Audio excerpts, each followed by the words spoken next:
অনেক ক্ষেত্রে এই ধরনের পরিস্থিতি মিথুন রাশির জাতক জাতিকাদের কিন্তু তৈরি হয়ে যায়, যেটা তাদের কাছে খুব বেশি কষ্টের।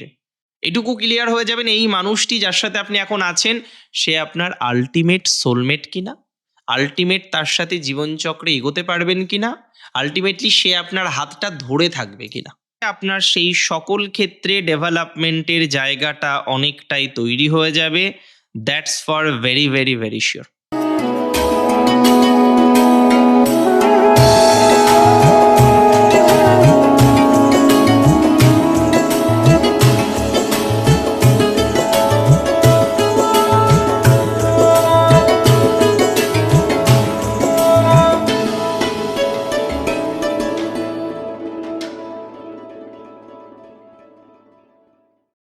নমস্কার, জয় শ্রী গণেশ।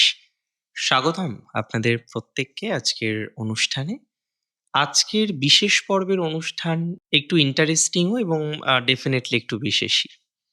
আজকে আমরা আলোচনা করব মিথুন রাশির জাতক বা জাতিকাদের 2026-এ প্রেম ভাগ্য, তাদের রিলেশনশিপের স্টেটাস, তাদের অন্যান্য বিভিন্ন রকম বিষয়বস্তু নিয়ে। দেখুন, সবার প্রথমে আমি আপনাদের একটা কথা খুব দায়িত্ব নিয়ে বলতে চাই। 2026-এ মিথুনের রিলেশনশিপের জায়গাটা আমার মনে হয়েছে কোথাও যেন একটু হলেও ভালো। দেখুন, মিথুন সহজ সরল রাশি। মানে দেখুন, কার কি মত আমি সেই বিষয়ে যাব না। আমি আমার মতটা পোষণ করব। আপনারা জানেন, মিথুন হলেন সোশ্যাল বাটারফ্লাই। সম্পর্কে জড়িয়ে পড়ে, বন্ধুত্বে জড়িয়ে পড়ে। আর বন্ধুত্ব হারানোর ভয় করে খুব। আপনি মিথুনকে, তার যদি ৳১,০০,০০০ লস হয় ধরে নিন, আর একটা বন্ধু নষ্ট হয়ে যায় পার্মানেন্টলি, মিথুন বেশি আঘাত পাবে। অবশ্যই ৳১ মূল্যবান, তাই না? সেখানে মিথুন বেশি আঘাত পাবেন কিন্তু বন্ধুত্বে। টাকাতে তো পাবেনই, স্বাভাবিক, সবাই পাবেন, আমি আপনি সবাই পাবো। কিন্তু মিথুন পাবেন সবথেকে বেশি বন্ধুত্বে। এটা মিথুনের একটা বৈশিষ্ট্য। বুধের রাশি, বুধ প্রভাবিত রাশি এবং পঞ্চমপতি শুক্র। তাই এদের ভালোবাসার কল্পনাটা একটু ভিন্ন। এদের এমন ব্যক্তিবর্গই দরকার যে এদের ভালোবাসাকে গুরুত্ব দেবে, প্রায়োরিটি দেবে। শুধুমাত্র একটু রিজিড মেন্টালিটির ব্যক্তিবর্গ এদের জীবনচক্রের সুখ স্বাচ্ছন্দ্য ছিনিয়ে নেওয়ার জন্য যথেষ্ট। খুব গুরুত্বপূর্ণভাবে বুঝতে হবে।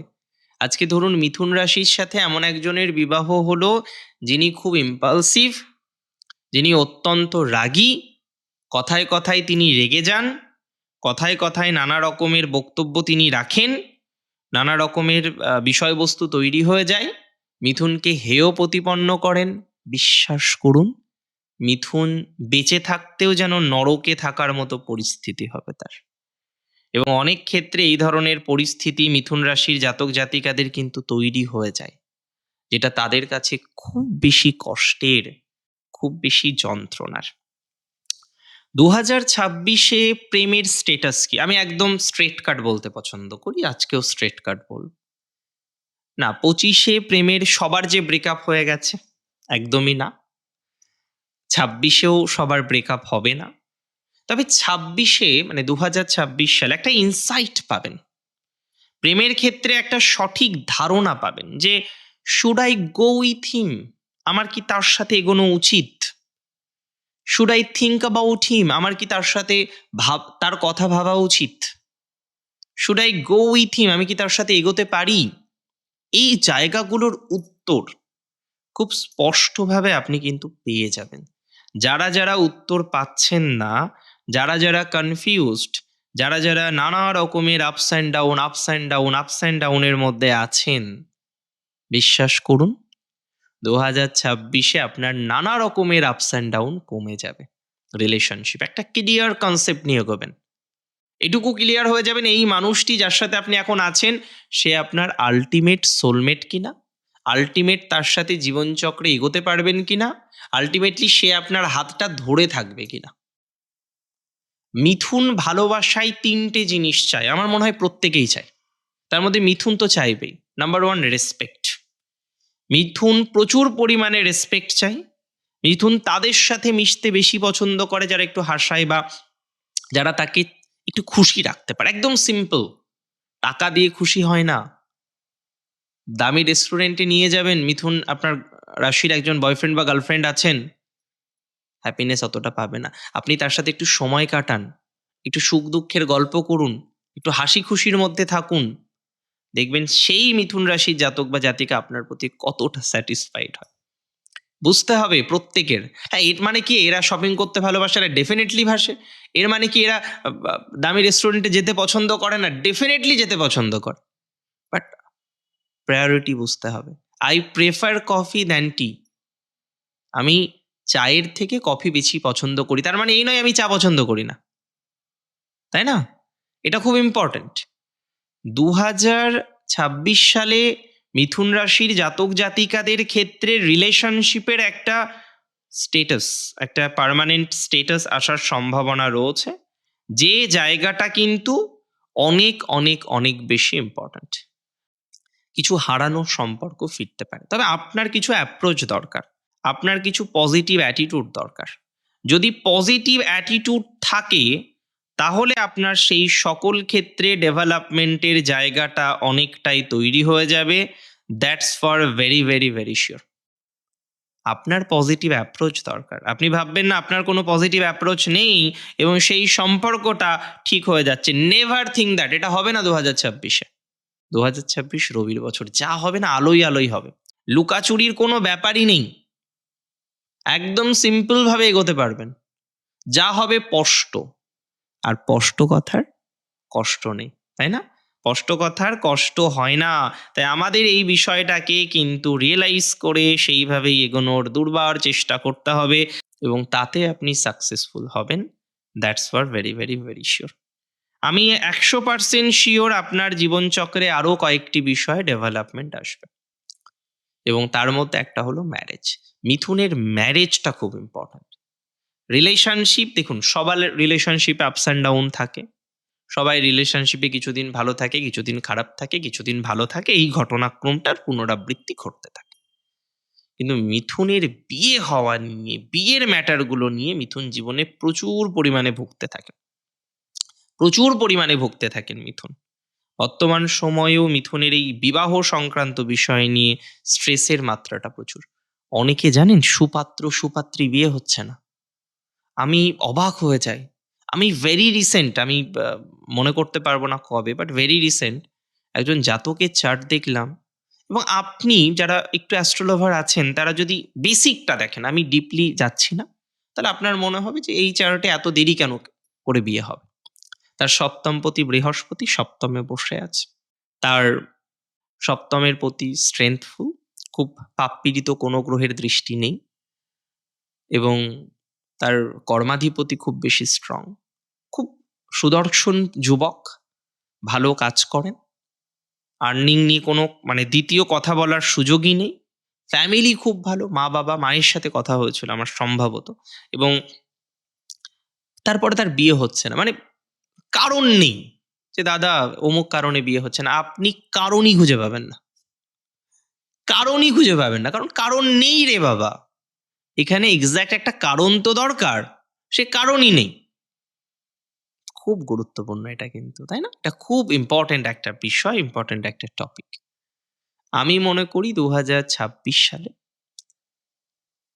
বিয়ের ক্ষেত্রে ত্বরান্বিত হবেন। মানে এবং প্র্যাকটিক্যালি ১ম দিকের ভাইবস আরো বেশি ভালো, 2nd এ আরো ভাইবস ভালো। মানে ১ম এও ভালো, 2nd এও ভালো। 100% সম্ভাবনা আছে যারা আ আ চেষ্টা করছেন বিয়ে হওয়ার জন্য, বিয়ের পরিকল্পনা করছেন।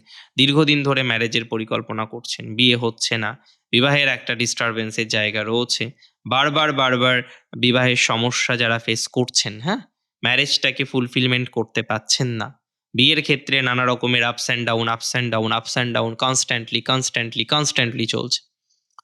তাদের পজিটিভিটির সম্ভাবনাটা অনেকটাই বৃদ্ধিপ্রাপ্ত হবে এবং এটা নিয়ে আপনি আশা রাখুন।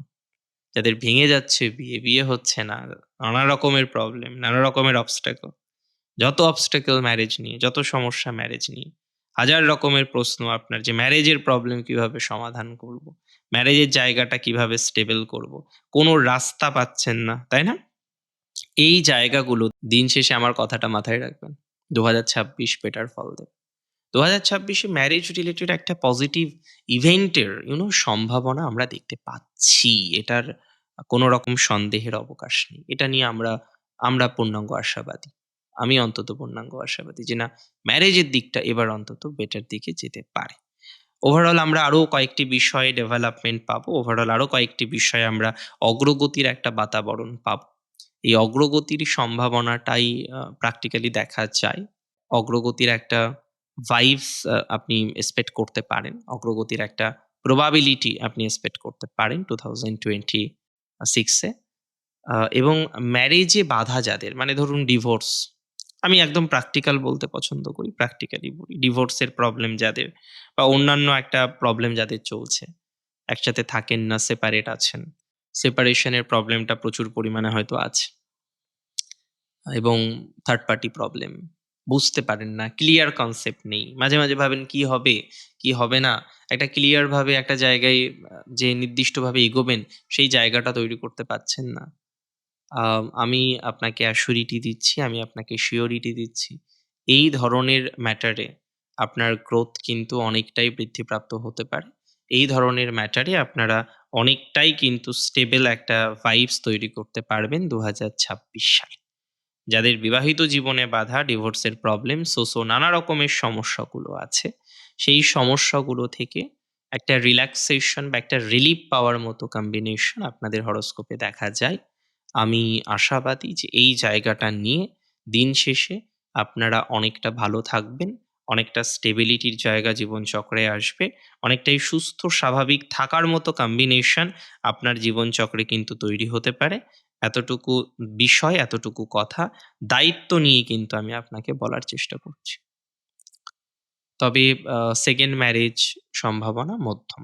আছে, একেবারে নেই বলব না। তবে 2nd টাইম বিশ্বাস করার ক্ষেত্রে না একটু বুঝে নেবেন।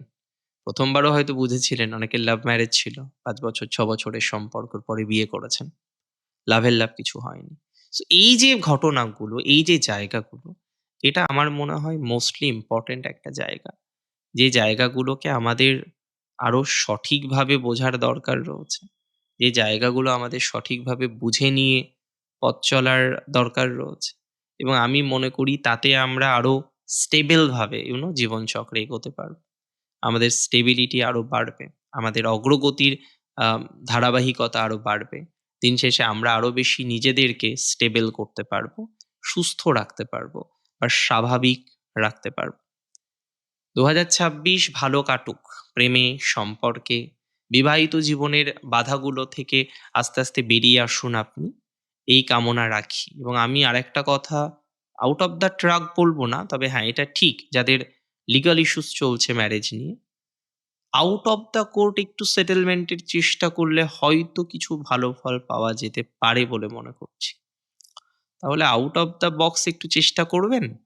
আমার মনে হয় কিন্তু একটা আশা আছে সেখানেও ভালো কিছু হওয়ার।